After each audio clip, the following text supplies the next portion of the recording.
ဥထာကြီးနဲ့ပေါ်အနာဝယ်စီယာမြန်မာနိုင်ငံရှိလုံငန်းစီများအဒီမှာ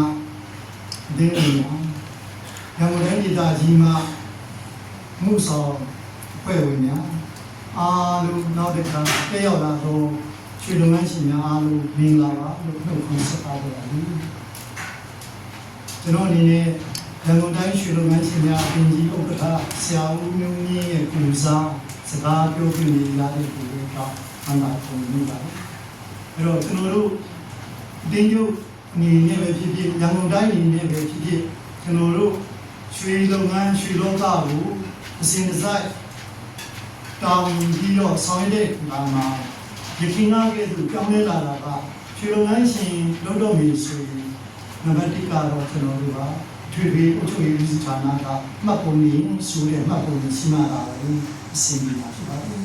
ဒုတိယကျွန်တော်တို့တတိယဌာနကလည်းပဲကျွန်တော်တို့ကလိုင်စင်နော်ယန္တနာရောင်းရေးလိုင်စင်2မျိုးရှိပါတယ်အဲ့ဒီဟာလေးကိုလည်းယူထားမှာဖြစ်ပါတယ်တတိယလေးပဲကျွန်တော်တို့က CV ကနေပြီးတော့အဆောက်အဦရဲ့ကျွန်တော်တို့ကဥပစာကျွန်တော်တို့ကလိုင်စင်လေးရှိမှဖြစ်ပါတယ်နောက်တစ်ခါညွှန်ကြားချက်အရာကိုလည်းပဲကျွန်တော်တို့ကညီညွတ်စည်းတွေလည်းအဆင်ပြေအောင်ရောင်းရပါတယ်အလေးချိန်ကိုလည်းပဲကျွန်တော်တို့က16 ဒသမ6ခုမြောက်6စား16 ဒသမ3နှစ်ကို3နှစ်မှာဆိုရဂရန်ချိန်လေးကိုမဖြစ်နေရောင်းရပါတယ်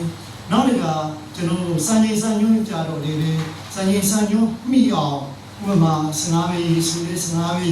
14ပဲနဲ့များဆိုတဲ့14ပဲနဲ့ပြအဲ့ဒီကိုရောင်းချရပါတယ်